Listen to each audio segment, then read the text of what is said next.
cena já é familiar. Durante os últimos 22 anos, o ônibus espacial completou mais de 100 viagens ao espaço. É uma máquina de uma complexidade incrível e que obteve um sucesso igualmente incrível. Ela opera no limite da capacidade tecnológica. A exploração do espaço pelo homem parece bem rotineira, mas trazer uma tripulação de volta à Terra com segurança é sempre um desafio perigoso e complexo. Ao penetrar na atmosfera a uma velocidade 25 vezes superior à do som, o atrito com o ar eleva a temperatura do ônibus espacial a cerca de 1.500 graus centígrados. Somos nós que estamos brilhando assim? Somos sim. Há milhares de coisas que podem falhar, causando uma catástrofe. E no dia 1º de fevereiro de 2003, isso aconteceu. Voltando para casa, desafiando a atmosfera. Centro Espacial Kennedy, Cabo Canaveral, Flórida, 16 de janeiro de 2003. Na plataforma de lançamento número 39A, o Columbia, primeiro ônibus espacial a visitar o espaço, aguarda seu 28º lançamento. 7 astronautas treinaram durante meses para este dia. Ansiosos para dar início à sua missão espacial, verdadeira maratona de pesquisa científica no espaço, a tripulação está pronta para partir, liderada pelo comandante Rick Husband. Muitíssimo obrigado. Bom dia, Jack. Boa sorte, que Deus os proteja.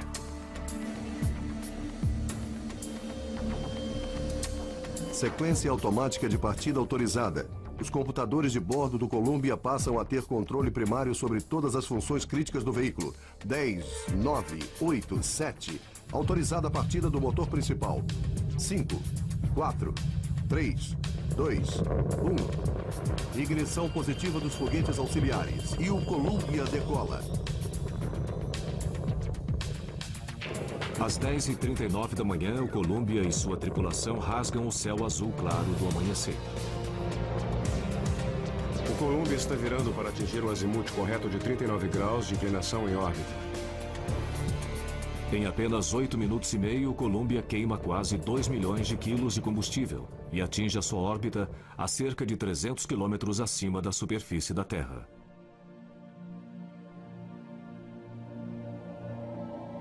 A bordo estão o comandante Rick Husband, o piloto Willie McCool e os especialistas em missões espaciais Dave Brown, Kalpana Chawla e Laura Clark. Estão também fazendo parte da missão o comandante da carga Mike Anderson e o especialista em cargas espaciais Alan Vermon, da Agência Espacial Israelense. Durante as 2 semanas seguintes, eles trabalharam 24 horas por dia em 2 turnos que se alternavam. Conduziram um número recorde de 80 experiências, todas dedicadas à pesquisa nas ciências físicas, biológicas e espaciais. A missão foi um tremendo sucesso.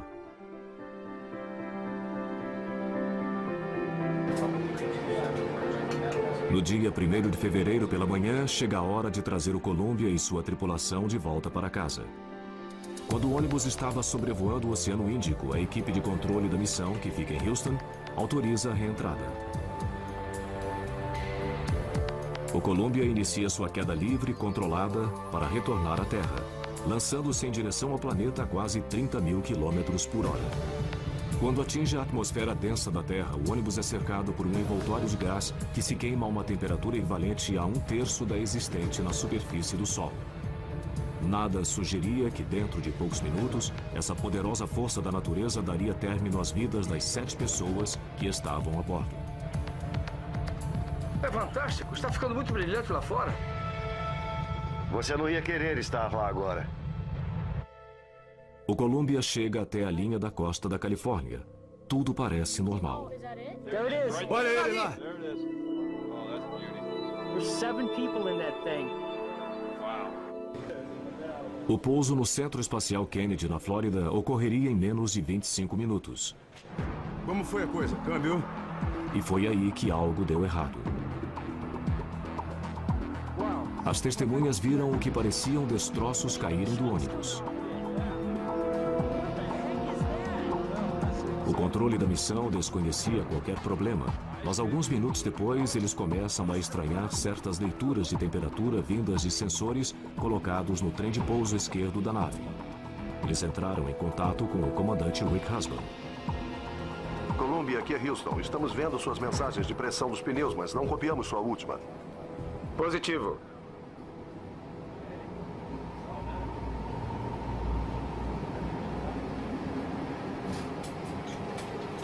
E aí, silêncio. Havia acontecido o inimaginável. O Columbia desintegrou-se no céu sobre o Texas.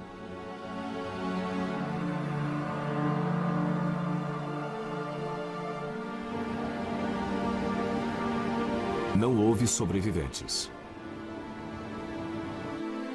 Para um país que já estava emocionalmente perturbado pelas ameaças de terrorismo e uma possível guerra contra o Iraque, a perda do Columbia e seus 7 tripulantes foi um golpe devastador. O senador Bill Nelson, eleito pela Flórida, é membro da Comissão de Comércio, Ciência e Transporte do Senado norte-americano. Ele já foi astronauta do ônibus espacial. Os eventos de 1º de fevereiro trouxeram tristes memórias a ele. Eu me sinto totalmente desamparado.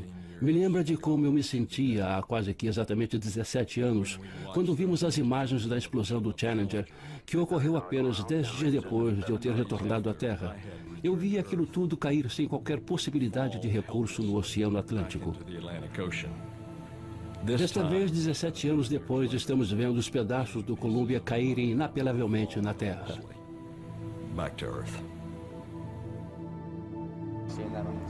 Imediatamente após a tragédia, os investigadores começam a varrer milhares de quilômetros quadrados que ficam sob a rota final do Columbia. Eles esperam que os destroços que caíram ao solo numa chuva de metal aquecido possam fornecer pistas. Mas encontrar respostas pode levar meses. As primeiras indicações são de que as brutais condições da reentrada tiveram um papel relevante no desastre.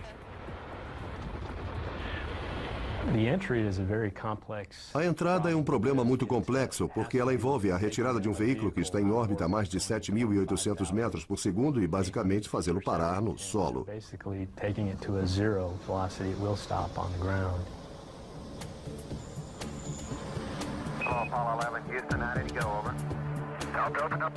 A possibilidade de uma catástrofe durante a reentrada preocupa os engenheiros e cientistas desde os primórdios das viagens espaciais.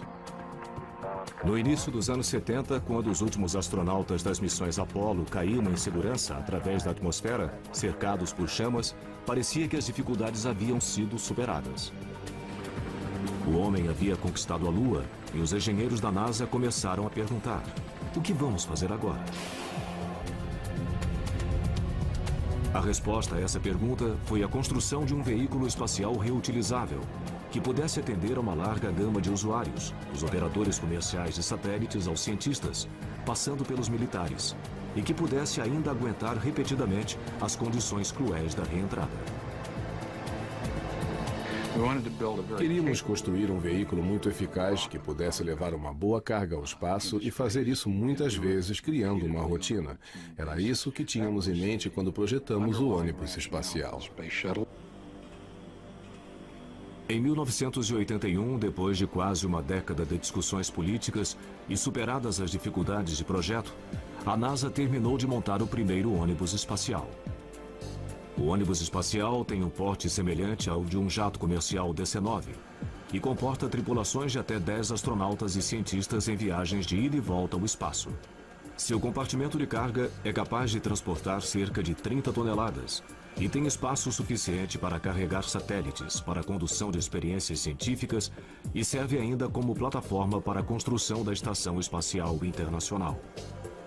Mas para garantir o retorno seguro da carga e da tripulação, o ônibus não pode simplesmente deixar sua órbita e cair no oceano, como faziam as cápsulas Apollo que o antecederam.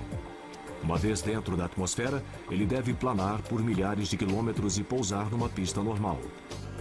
Sua sustentação é fornecida pelas asas em delta, capazes de resistir a velocidades hipersônicas.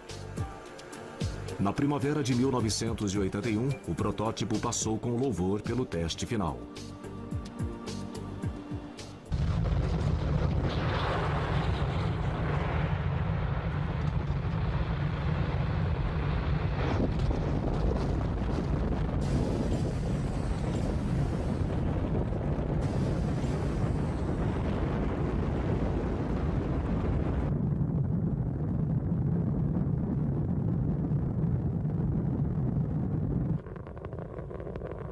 É necessária muita potência para levar um veículo que pesa mais de 2.000 toneladas a uma altitude de 360 quilômetros.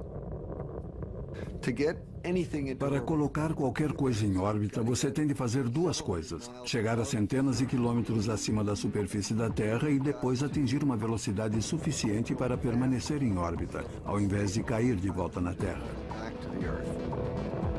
A quantidade de energia contida no ônibus espacial completamente abastecido é semelhante à liberada por uma pequena explosão atômica. A cada lançamento pode-se sentir a potência bruta. É acachapante e, claro, a gente fica ali sentado, rezando para que nada dê errado, porque administrar toda aquela potência exige muito da tecnologia disponível. São necessárias 2.000 toneladas de combustível de foguete para empurrar o ônibus até sua órbita e para que ele atinja a velocidade necessária para contrabalançar a poderosa força da gravidade da Terra. Para permanecer em órbita, você tem de estar a quase 29.000 quilômetros por hora. Significa percorrer uns 8 quilômetros a cada segundo. Depois que atinge a órbita, não há nada que reduza a sua velocidade. Aí se desligam os motores e você perde seu peso, não sente mais a gravidade. Não há mais qualquer aceleração. Você permanece a uma velocidade constante, dando voltas em torno da Terra.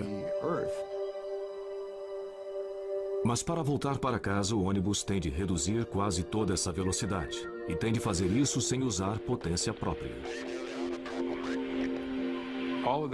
Toda aquela velocidade e energia tem de ser gastas pelo atrito com o ar da atmosfera, o chamado arrasto aerodinâmico. É a única maneira de perder a velocidade. Se você estiver numa canoa e colocar a lâmina do remo em posição perpendicular ao casco da canoa, isso reduz a velocidade do bote e a isso se chama de arrasto. A diferença é que o ônibus está se deslocando pela atmosfera a 25 vezes a velocidade do som. Bater em moléculas de ar a uma velocidade dessas cria um atrito tremendo e forma gases superaquecidos. Durante a reentrada, você está atravessando a atmosfera a milhares de metros por segundo. Você está a uma velocidade hipersônica. O gás fora do ônibus está a milhares de graus. É como se o ônibus estivesse sendo aquecido por um maçarico. Para a tripulação dentro da nave que brilha, o show de luzes é fascinante. Nossa, que estamos brilhando desse jeito? Que coisa! Isso é espetacular. A visão pode ser espetacular, mas o ar superaquecido, cuja temperatura chega a 1.500 graus, pode ser fatal.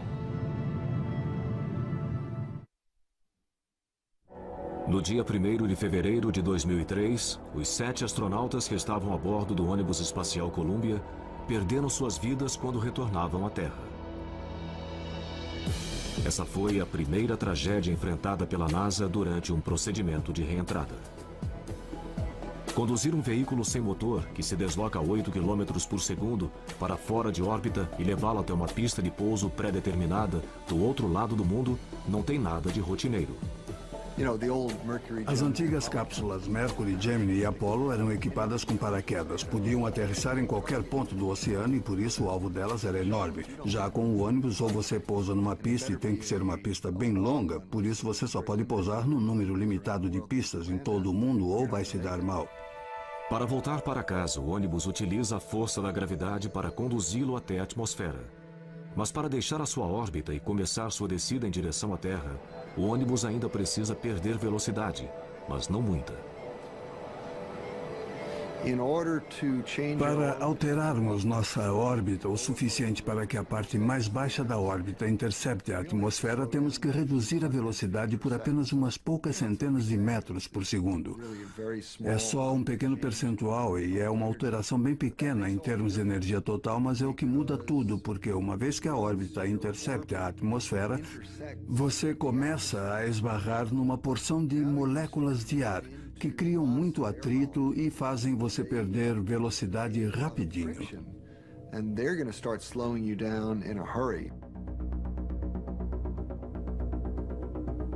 Antes de voltar à atmosfera, a tripulação coloca a nave de cabeça para baixo e vira a traseira para frente. E aí começam a ser disparados os foguetes de manobra do ônibus em órbita. O empuxo de quase 3.000 quilos de cada motor faz com que em poucos minutos a nave saia de órbita. E ela começa a descer. Se o procedimento foi iniciado, não há como voltar atrás. Essa trajetória de queda livre é o que chamamos de primeira parte da saída de órbita. Você ainda está sem peso, mas está se aproximando da Terra e durante essa fase tem de orientar corretamente o ônibus para que quando comece a penetrar mais na atmosfera, possa voar. Decidir quando e onde ligar os motores para sair de órbita é algo que demanda muita perícia, pois quando o ônibus atingir a atmosfera, ele deve estar dentro de um corredor estreito que o conduzirá em rumo direto até a pista de pouso.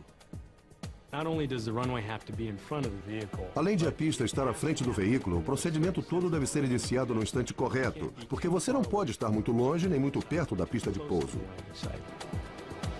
Se o ônibus penetra na atmosfera muito perto da pista de pouso, o forte ângulo de entrada necessário para conduzi-lo à pista causará um aquecimento rápido demais, devido ao atrito. Ele se desintegraria. Se ele penetra na atmosfera num ângulo muito pequeno, as asas começam a gerar sustentação.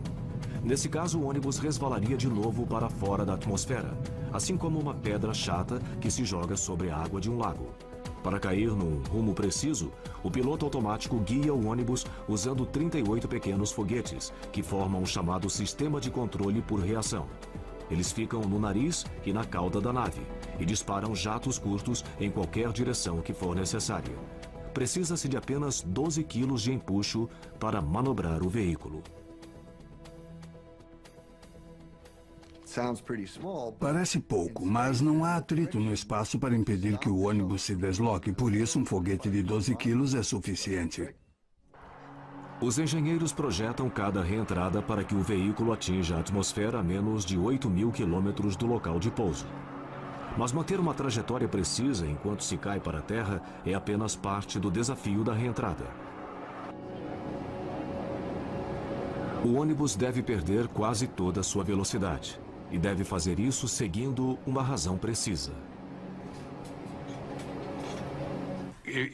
Se você tem um planador enorme que plana pouco melhor do que um tijolo, que é mais ou menos o caso do ônibus, e você mira bem de frente para a pista de pouso e tem uma altitude apenas suficiente para trocar pela energia necessária para chegar à pista, a sua margem de erro é mínima.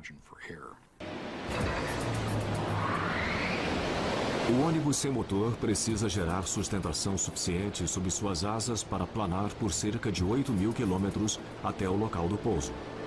Ao mesmo tempo, ele tem de gerar arrasto suficiente para reduzir sua velocidade de Mach de 25 para umas poucas centenas de quilômetros por hora, sem se aquecer demais em decorrência do atrito.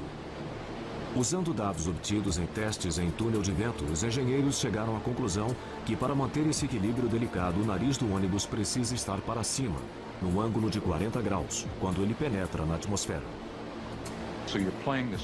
Você tem de manter esse equilíbrio o tempo todo. Você altera ligeiramente o ângulo de ataque de 40 graus, fazendo-o variar mais ou menos 3 graus. É muito difícil atingir todos esses objetivos, manter a trajetória ao mesmo tempo em que se mantém o atrito e o aquecimento máximo dos níveis desejados.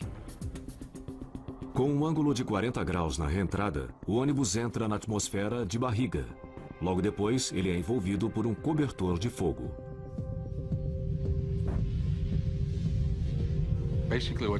O que acontece é que você vem tão depressa que se forma uma onda de choque. É como uma marola que se forma na proa de um navio, mas amplificada umas 10.000 vezes. As moléculas de ar são exprimidas umas contra as outras, cada vez mais perto, e o ar fica cada vez mais denso, até que elas não conseguem mais sair do caminho. O calor gerado por todo esse atrito arrebenta as moléculas de ar. Tudo que sobra são partículas carregadas chamadas de plasma, que envolvem a nave. Em certas áreas da superfície, a temperatura chega a quase 1.500 graus. Mas a onda de choque em si, que flui a menos de 1 metro do ônibus, é muito mais quente. É a mesma temperatura da superfície do Sol. Para quem a assiste, é uma experiência visual espetacular ver essa onda de choque e perceber essa incrível quantidade de energia que o cerca. E você está sentado dentro desse meteorito que atravessa a atmosfera e chega à Terra.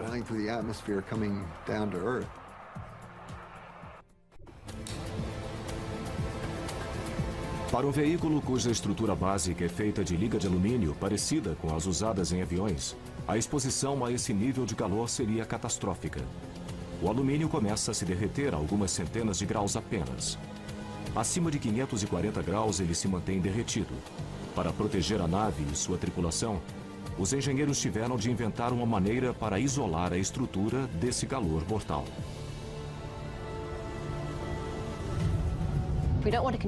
Não queremos que todo esse calor seja conduzido para a estrutura, mas irradiá-lo para fora novamente. Rejeitar o calor, mantê-lo à distância do veículo.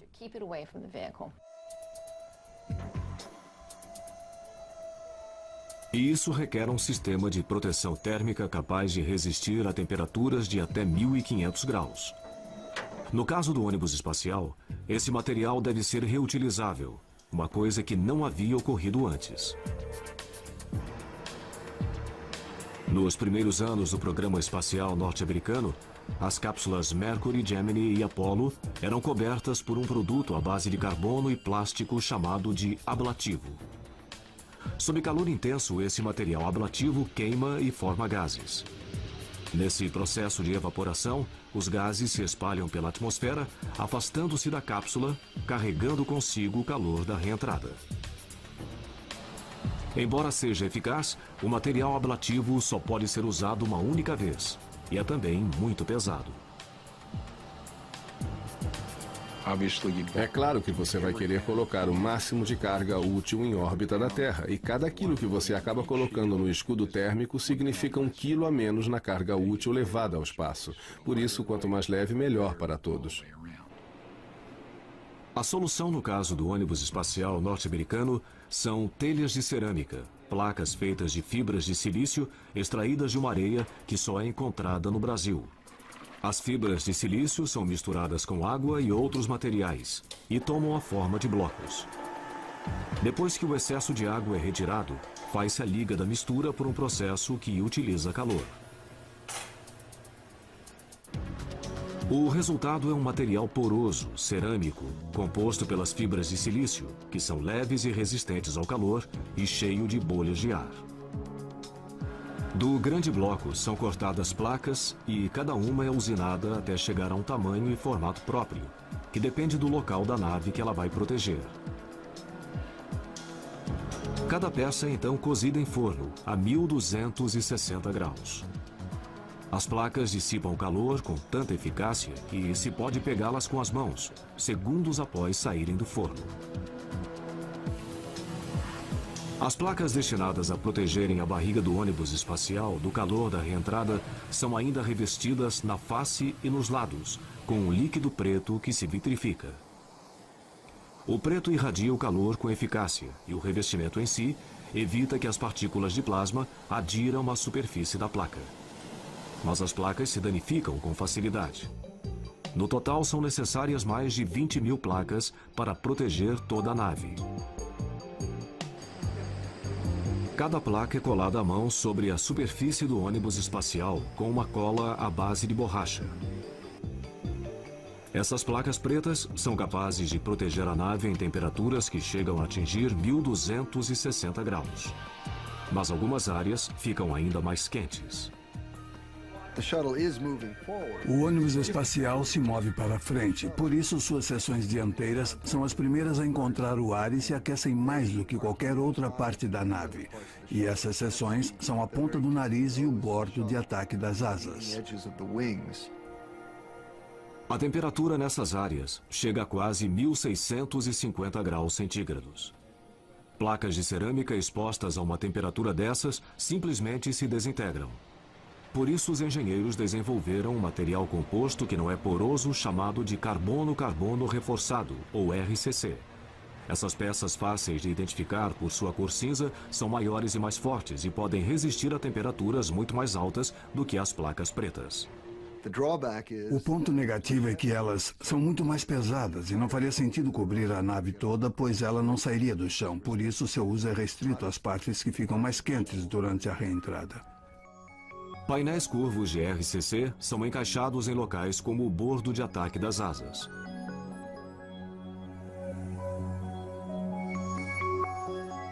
Fitas de vedação chamadas de T-seals são usadas para preencher os espaços entre os painéis. Atrás dos painéis fica o material de isolamento, a última barreira usada para evitar que o calor atinja a asa, que é de alumínio. Esse sistema de proteção térmica é exigido ao máximo assim que o ônibus espacial penetra na atmosfera. O atrito e o calor chegam aos seus pontos máximos durante a queda da nave, de uma altitude de 120 mil metros para 60 mil metros. É também nesse trajeto que o ônibus deixa de ser uma nave espacial e assume o comportamento de um avião convencional. Na medida em que o ar se torna mais denso, os flaps das asas e o leme começam a atuar. Usando o ar para manobrar como um avião, o ônibus espacial consegue perder mais velocidade. Ele inicia uma série de manobras chamadas de curvas em S. Com o nariz para cima, ainda no ângulo de 40 graus, o ônibus espacial faz uma curva forte para um lado. A sustentação do ar sob as asas delta leva o ônibus a centenas de quilômetros para fora de sua direção de voo. As curvas em S gastam energia porque você está voando uma distância maior para chegar à pista de pouso. Está trocando energia pela distância para chegar à pista. E se voa uma distância maior, se livra do excesso de energia. Com muito prazer. Usando uma combinação de asas, leme e o sistema de controle por reação, o ônibus continua a fazer essas curvas, virando à esquerda e à direita da linha que o levará ao centro da pista de pouso. Realizar essas manobras a velocidades hipersônicas ao mesmo tempo em que se mantém um rumo preciso exige muita atenção e ajustes constantes. Num mundo perfeito, o fluxo de ar seria igual sobre as duas asas, mas no mundo real ele nunca o é. Há sempre leves perturbações causadas por uma placa mais áspera ou por uma perturbação da atmosfera e acaba tendo uma pequena diferença. 15 a 19 rajadas. Essas diferenças podem afetar a capacidade do ônibus de manter o rumo certo. O ônibus conta com o auxílio de computadores sofisticados para corrigir qualquer distúrbio. Eles calculam o arrasto, a velocidade, o ângulo de ataque e a altitude 40 vezes por segundo. Se o ônibus se desviar da rota, mesmo que ligeiramente, o sistema ajusta os flaps ou dispara os jatos de controle por reação para manter o curso. Quando o ônibus se aproxima do local de pouso e sua velocidade passa a ser menor do que a do som, o ângulo de ataque de 40 graus é reduzido consideravelmente, mas a administração da energia continua a ser crítica. Você está na rota e o equilíbrio de energia está correto. Ainda falta um minuto e tudo parece perfeito. Os engenheiros e os pesquisadores se valem mais uma vez de testes em túnel de vento para determinar o ângulo de ataque correto para o pouso. Eles descobriram que se o ângulo de ataque do ônibus é reduzido para 0 grau, o ângulo utilizado pelos aviões comerciais, o fluxo de ar não cria o arrasto necessário. O ônibus pousaria com velocidade excessiva, ou ele voaria por sobre a pista toda, ou destruiria seu trem de pouso quando tocasse o solo.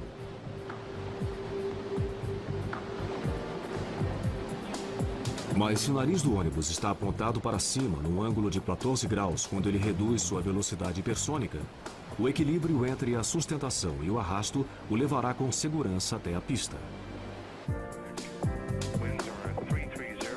Dado que o veículo não tem um motor ativo, ele não pode abortar um pouso nem ser dirigido para outra pista.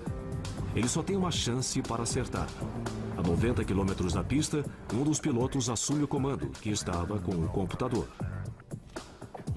A nossa experiência de muitos anos mostra que o computador pode realmente controlar as velocidades hipersônicas com mais precisão do que um piloto faria, já que a altitude é menor, ocorre o oposto. Um piloto executa melhor as manobras de aproximação final. Em menos de uma hora, a partir do momento do disparo dos foguetes que o tiram de órbita, o ônibus espacial e sua tripulação dão meia volta ao mundo. Ele teve sua velocidade reduzida de 25 vezes a velocidade do som para poucas centenas de quilômetros por hora e pousa com precisão no local pré-determinado. É uma cena que já foi repetida 111 vezes desde 1981.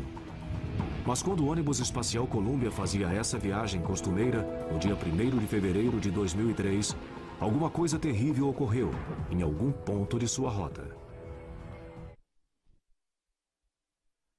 Durante a reentrada, a tripulação do ônibus espacial é lançada através da atmosfera a 8 km por segundo, cercada por um cobertor de fogo. Chegar em segurança à pista de pouso parece uma tarefa impossível. Tudo que se relaciona com viagens espaciais exige muito esforço. Cada detalhe tem de estar absolutamente correto. Estamos tentando dominar um ambiente extremamente hostil que não perdoa qualquer tipo de erro.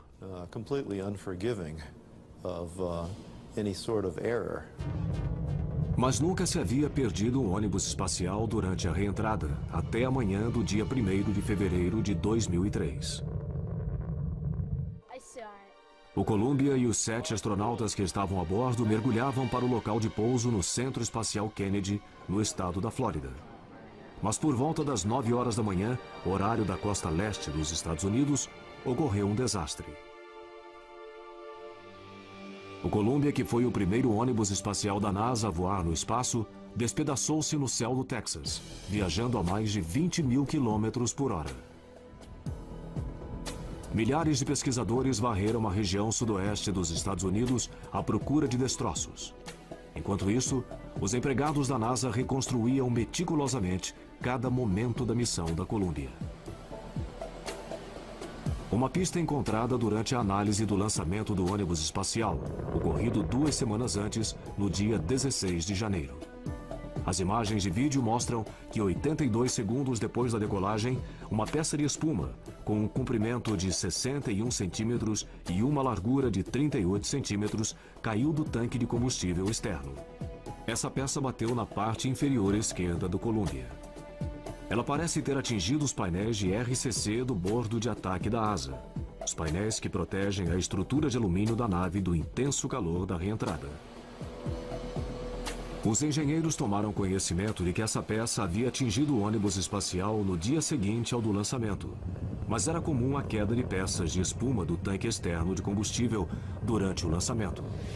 Mas isso nunca causou danos de monta e nada fazia crer que fosse diferente dessa vez. O tanque externo tem um comprimento de 47 metros e contém mais de 680 toneladas de combustível super resfriado. O exterior do tanque é coberto por uma espuma cor laranja que ajuda a manter baixa a temperatura. Às vezes aparecem bolhas sob a espuma, depois que ela é aplicada. São bolhas cheias de ar úmido. Durante o lançamento, quando aumentam a velocidade e a altitude do ônibus espacial, as temperaturas variam bastante ao longo do exterior do tanque. As bolhas presas na espuma se expandem, rompendo a espuma que cai.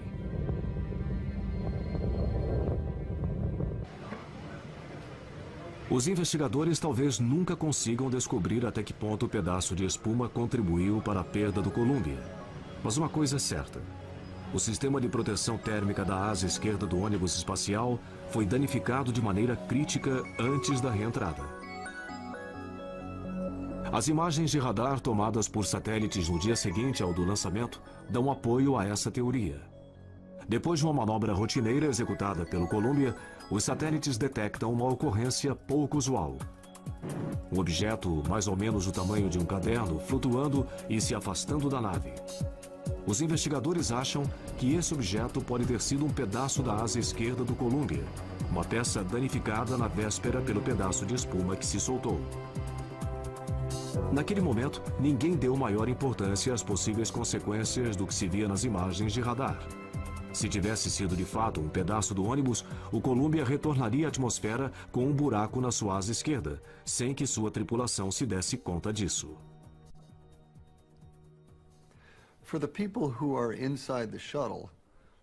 Quem está dentro de um ônibus espacial pode ver certas partes da nave, mas não pode ver outras.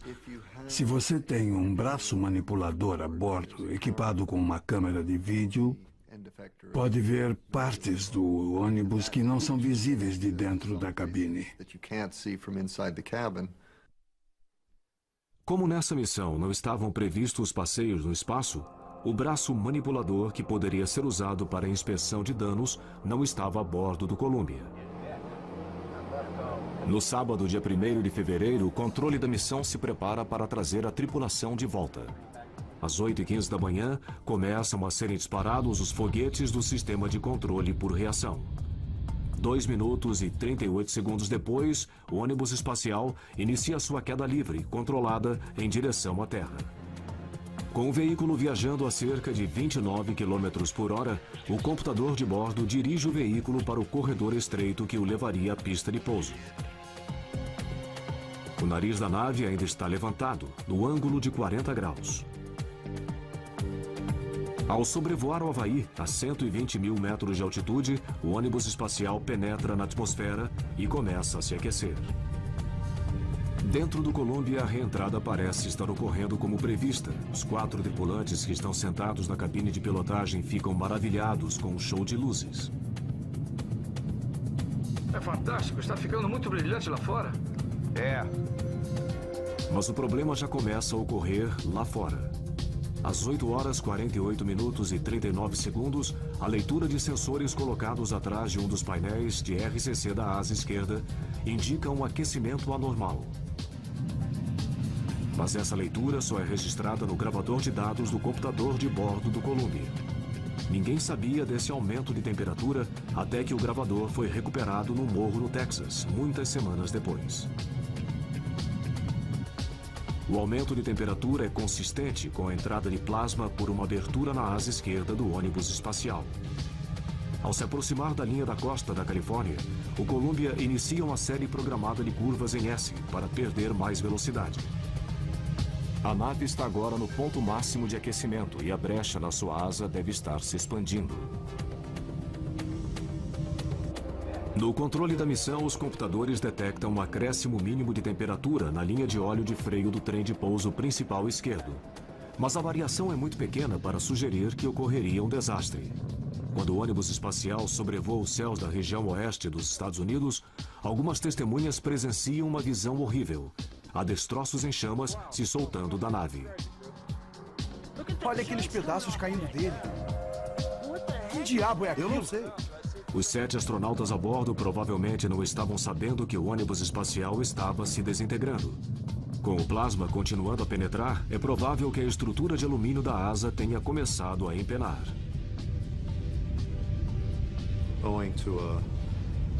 Devido a uma fenda nos painéis de RCC do bordo de ataque, os gases quentes penetraram no interior da asa e derreteram a asa de dentro para fora. A asa começa a perder seu formato aerodinâmico. As placas e outros materiais se soltam. Ainda assim, os jatos do sistema de controle mantêm o Columbia na rota. Sobre o estado do Novo México, o veículo vira para a esquerda, como planejado. A essa altura, o plasma chega ao poço da roda do trem de pouso esquerdo. A pressão do pneu do Columbia vai a 0. Os alarmes começam a soar. O controle da missão entra em contato com o comandante Rick Husband. Columbia, estamos vendo suas mensagens de pressão dos pneus, mas não copiamos a sua última.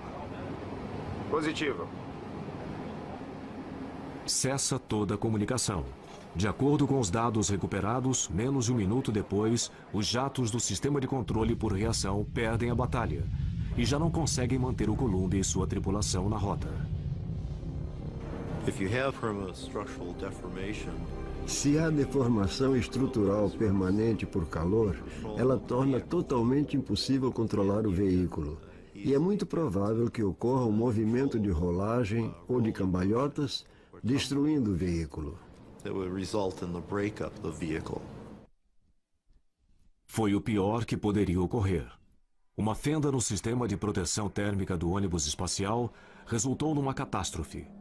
Os destroços se espalharam por milhares de quilômetros quadrados. E 7 astronautas perderam a vida.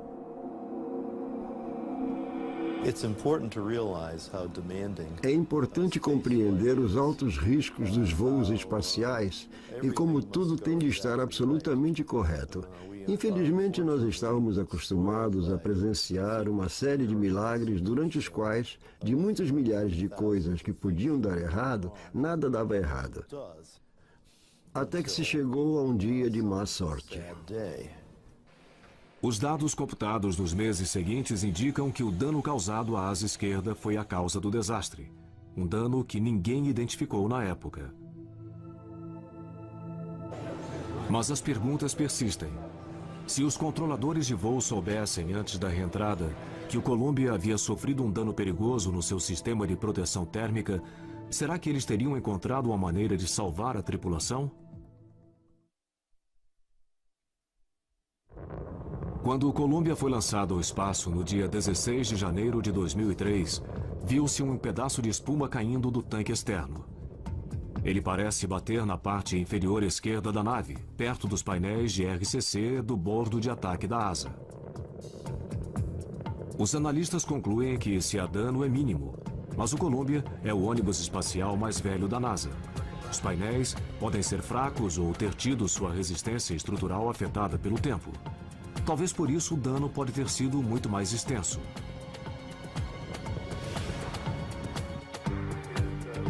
A pergunta persiste. Mesmo que os controladores da missão estivessem a par do dano antes de a nave retornar à Terra, eles poderiam ter salvo a tripulação? Em meados de 2003, as autoridades da NASA anunciaram que talvez tivesse sido possível enviar uma missão de resgate. O ônibus espacial Atlantis estava sendo preparado para seu próximo voo e poderia ser lançado rapidamente. Uma vez em órbita, o Atlantis poderia se encontrar com Columbia, que estava danificado. Mas passar uma tripulação de uma nave para outra em órbita é uma manobra complicada e perigosa. Nunca havia sido tentada antes. Até hoje não há como reparar as placas de cerâmica nem os painéis de RCC que protegem os bordos de ataque das asas com a nave ainda em órbita.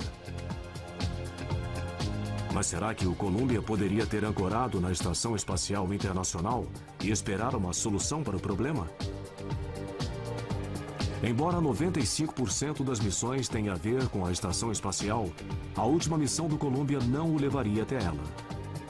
A quantidade de combustível que havia a bordo não era suficiente para que ele subisse para uma órbita mais alta, onde fica a estação espacial.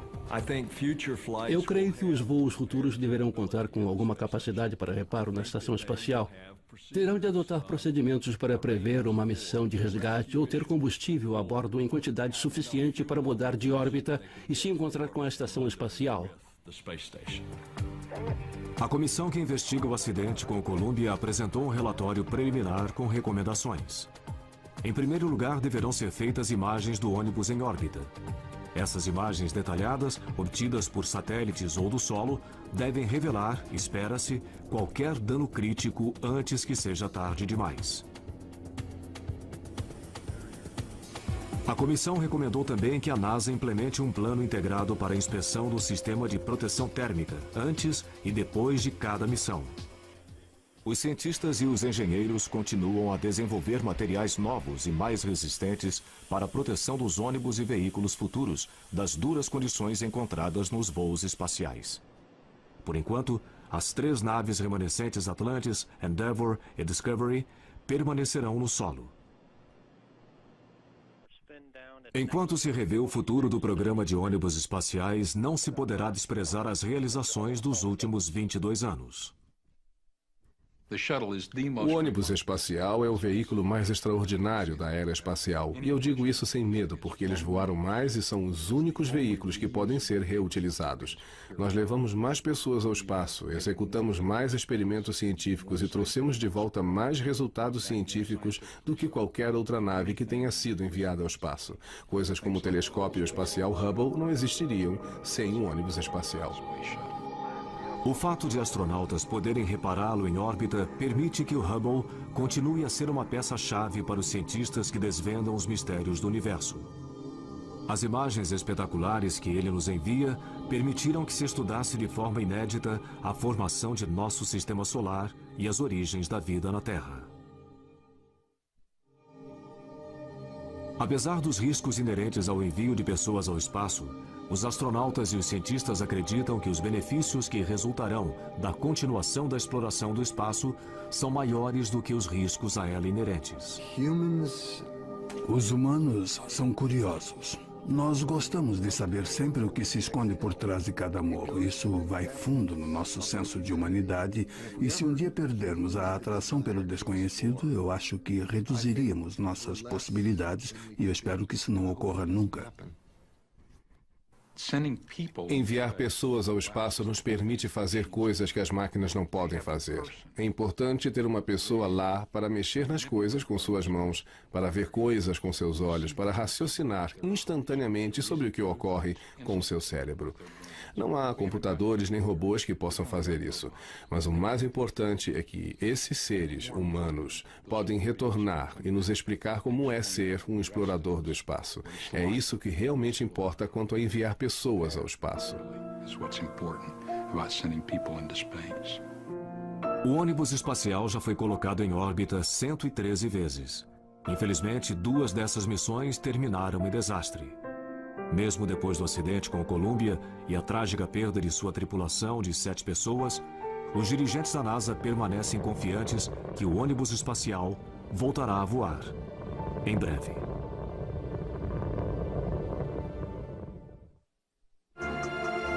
Versão brasileira Sincrovídeo.